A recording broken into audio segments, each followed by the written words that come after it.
Naimbag ngagsa pa Pilipinas at tuyan nagitikang runa na damdamag dito PTV Cordillera.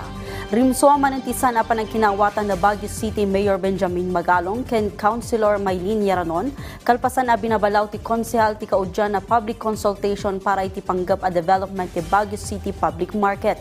Ada report ni Christine Bornolia sa Baway.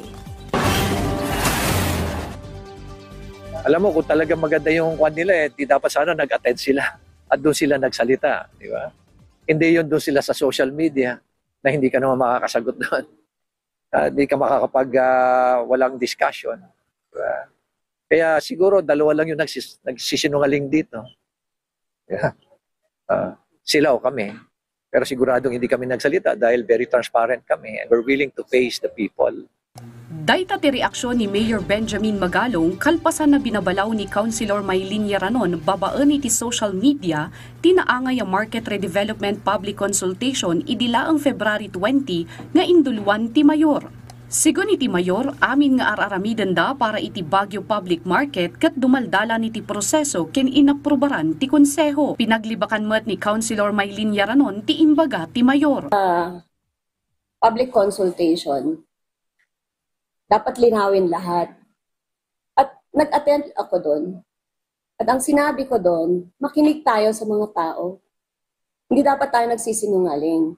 Sigon kini Councilor Yaranon, July 2019 idinakisarita ti Mayor Kenkuana para iti rehabilitation ti Baguio Public Market.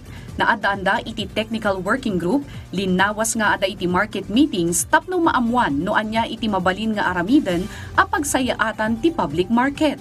Nabukal ti plano, aginggan na iparangken na aprubaran iti konseho. So anong kasinungalingan doon? Sabi ko lang lies because after that November and December, pagdating na ng January, nag-propose na ng Robinson and SM ng unsolicited proposal. Bakit natin i-entertain yun? Ang sinabi natin sa mga tao is the government will build it. Kinunanapay nga awan tinapasamak a public consultation idi nasabalian ti plano. I have the right to say that puro kasinungalingan yan. Kasi talagang kasinungalingan ito. Hindi gusto ng tao ang privatization of the Baguio Public Market. Makinig naman kayo. Meron ba ng public consultation? Did we have another public consultation for the people to vote kung gusto nila yung PPP? Or ayaw nila ng privatization? Nagkaroon ba? None. Sigunmat iti Mayor, ipatpatungpal na laang noan niya iti napagnunumuan iti City Council. It is up to the council. Hindi naman mayor yun eh. Hindi naman mayor ang may mag-a-approve doon eh. It's the City Council pa rin. It's a City Development Council composed of 200 plus people, members, sectoral groups yan.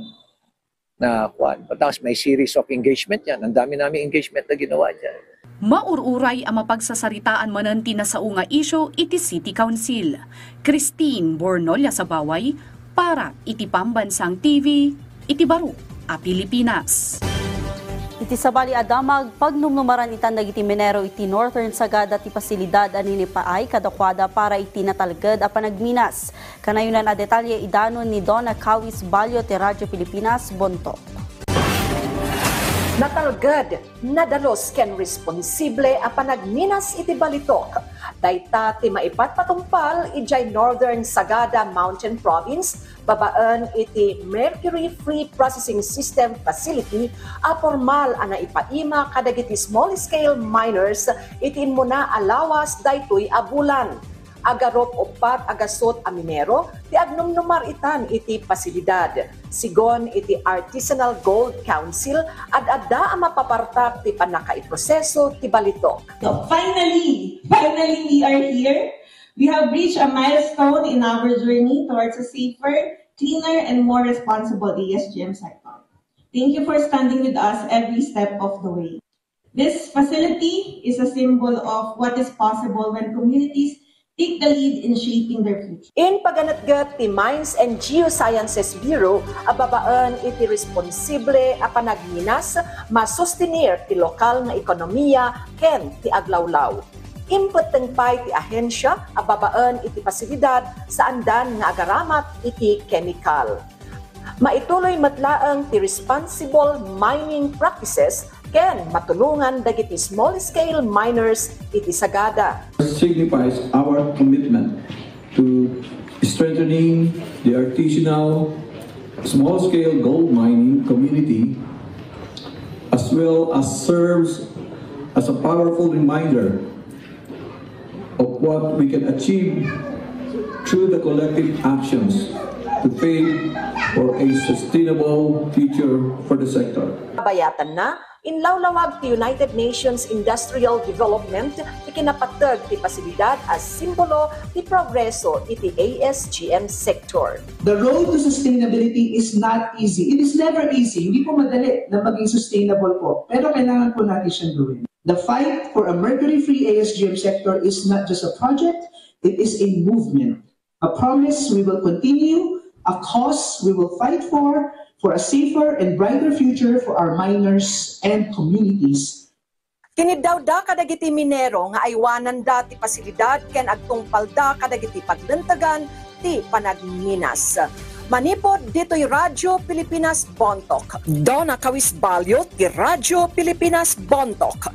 Para iti pambansang TV iti Baro a Pilipinas. Dagiti kang runa na damdamag dito PTV Cordillera, i-like, i-follow ka nag-subscribe iti social media platforms ti PTV Cordillera iti Facebook, TikTok, and YouTube. Para iti PTV Balita ngayon sa probinsya, siya ni Audrey Villena na imbag nga aldaw.